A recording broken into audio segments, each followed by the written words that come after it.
Salut tout le monde, aujourd'hui un petit flash. En effet ça ne va pas être un condensé de lecture mais juste voilà un petit peu de blabla sur une série que je lis depuis quelques semaines maintenant et que j'adore. Voilà, je pense que ça ne va être une surprise pour personne si je vous parle de One Piece. Ce manga pour le moment c'est ma lecture phare, c'est celle que je lis tout le temps.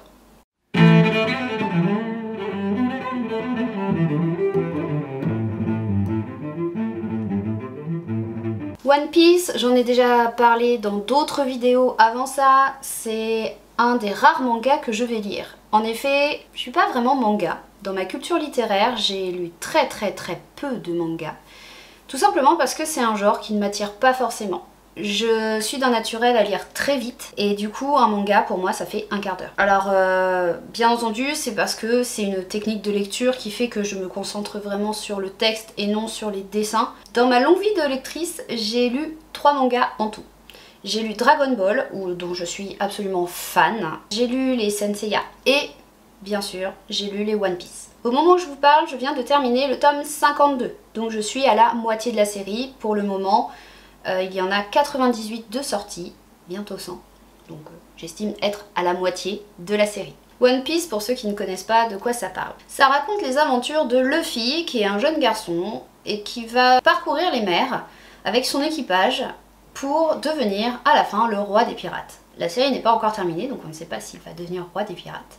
En tout cas, c'est bien parti pour. Luffy, il a une particularité, il a mangé un fruit du démon. Les fruits du démon, ce sont des fruits un peu spéciaux qui confèrent des pouvoirs particuliers aux personnes qui les mangent. Alors ça peut aller de pouvoirs vraiment très impressionnants, comme manipuler la lumière, manipuler les ténèbres, les fantômes, etc. Et des fruits qui peuvent être aussi atypiques, comme le fruit de la girafe qui transforme son possesseur en girafe, le fruit du savon où donc du coup tout peut glisser sur la personne. Ce qui est très amusant dans ce genre de manga, c'est qu'on ne sait jamais quel fruit va arriver au fur et à mesure des tomes. Ça c'est un des petits plaisirs que j'ai personnellement à essayer de deviner. Luffy lui, il a mangé un fruit du démon qui lui confère le pouvoir du caoutchouc. Donc c'est-à-dire que son corps entier est en caoutchouc, c'est l'homme caoutchouc. Il peut étirer ses membres à l'infini, il ne craint pas les coups, c'est vraiment un pouvoir particulier. Au fur et à mesure des tomes, Luffy va constituer un équipage avec plusieurs personnalités qui vont être toutes très intéressantes. Et il va s'élancer sur la Grand Line qui devrait le mener au trésor du roi des pirates. Dans son équipage, on retrouve un second qui va être Zoro. Zoro est un sabreur, son but va être de devenir le meilleur sabreur du monde. Il y a aussi Nami qui est la navigatrice. Elle a une sensibilité particulière au niveau de tout ce qui va être météo. Il y a également Robin qui va elle avoir mangé aussi un fruit du démon. Ce fruit du démon, ça va lui conférer le pouvoir de faire éclore n'importe quelle partie de son corps à n'importe quel endroit. C'est assez particulier comme pouvoir, moi personnellement je trouve ça super bien. Il va y avoir aussi Franky qui va être le charpentier du bateau, Chopper qui va être le médecin. Alors Chopper, lui c'est pareil, c'est un renne qui va avoir mangé un fruit du démon aussi, mais du coup qui va lui conférer, alors pas forcément des pouvoirs, si j'ai bien compris, c'est plus en gros il a l'air humain en fait, c'est un renne qui parle, qui marche, voilà, qui est très attachant, très naïf aussi. Il va y avoir Usopp. Usopp il va pas avoir de pouvoir particulier, c'est un grand vantard, mais par contre il est très doué dans tout ce qui va être confection de billes explosives, de billes fumigènes, des choses comme ça. Il va avoir un lance-pierre, enfin un lance-bille du coup, avec laquelle il va pouvoir lancer les billes lors des combats. Il va y avoir aussi Sanji. Sanji c'est le cuisinier de l'équipe.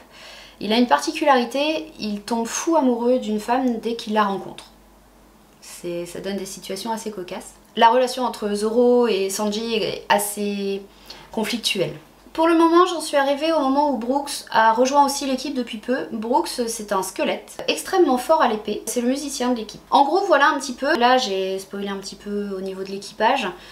Lorsque vous les rencontrez dans les tomes, du coup, après ça se devine assez facilement, j'ai envie de dire, Luffy il fait pas trop de mystère là-dessus. Personnellement, ce qui m'a beaucoup attiré dans ce manga, c'est le côté bon enfant, le côté aventure, mais sans vulgarité, sans démonstration de violence vraiment inutile. Alors bien sûr, ça se bagarre dans tous les sens, j'ai envie de dire, c'est l'essence même de ce manga. Luffy c'est un bagarreur, c'est un aventurier, mais c'est toujours dans une ambiance qui est extrêmement saine. Un jour on plaisantait avec des amis et on se disait que Luffy c'est un pirate, mais dans les mangas on le voit jamais aborder d'autres navires pour les piller.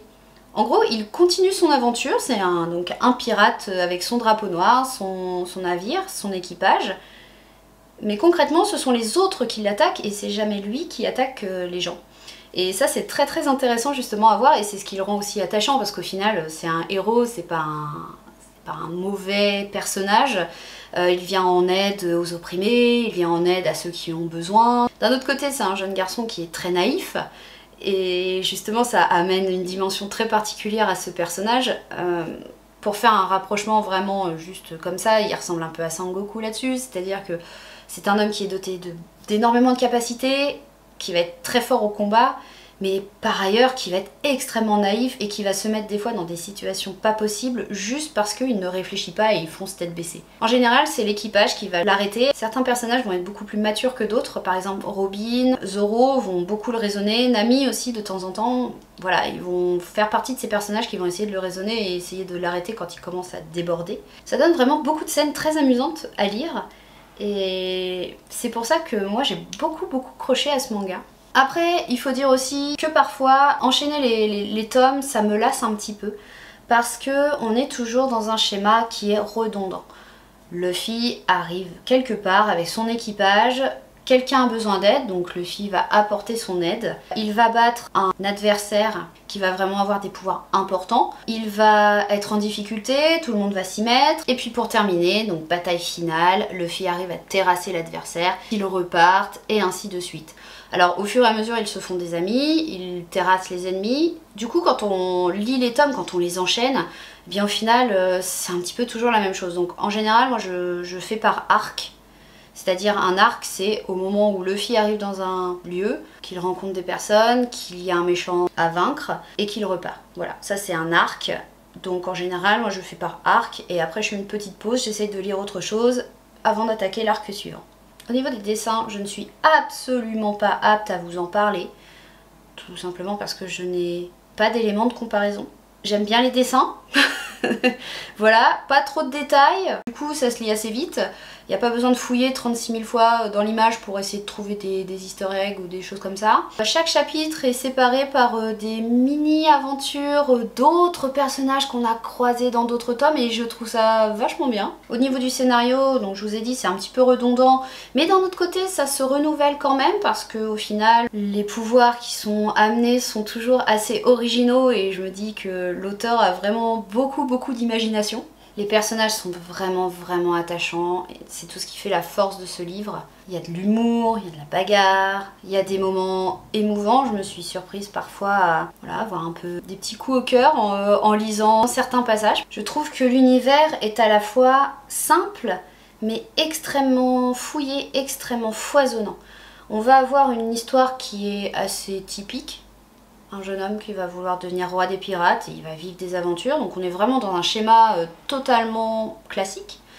Mais en même temps, à chaque fois, les univers qu'il va rencontrer, les lieux qu'il va découvrir sont tous plus incroyables les uns que les autres. Les personnages qu'il va rencontrer sont tous plus différents les uns que les autres. Je suis vraiment très impressionnée de voir tout ce qui peut sortir de l'imagination de l'auteur. C'est pas un manga qui va lasser au bout de 3 tomes. Moi qui ne suis absolument pas manga, je suis très étonnée d'avoir réussi à aimer autant. Donc je vais continuer bien entendu, hein. J'ai encore le tome 53 et 54 dans ma pile à lire. Je pense que les autres tomes ne vont pas tarder à arriver. Alors en revanche, je ne regarde pas les animés. Ça c'est une chose qui me rebute. Je n'aime pas du tout ces épisodes à rallonge où il ne se passe rien, soyons clairs. Donc les animés, je ne les regarde pas. Que ce soit One Piece, Dragon Ball, je n'aime pas ça. D'un autre côté tant mieux parce que je crois qu'il y a pas moins de 1000 épisodes je crois de One Piece. Donc ça m'évite d'avoir tout ça à rattraper en plus. Vous l'aurez compris, One Piece, pour moi, en ce moment, c'est ma valeur sûre. Je ne sais pas si vous avez découvert, vous aussi, ce manga, si vous l'avez lu, si vous êtes en train de le lire, si vous avez envie de le découvrir. Bon, si vous avez envie de le découvrir, j'ai un petit peu spoilé quelques petites choses. Je pense que vous m'en voudrez pas. En tout cas, voilà, c'était un flash très rapide sur One Piece parce que ça fait belle lurette que j'ai envie de vous en parler. Je vous souhaite une très bonne journée, une très bonne soirée, ça dépend quand est-ce que vous allez regarder cette vidéo. En tout cas, moi je retourne à ma lecture et je vous dis à très vite pour une nouvelle vidéo. Salut!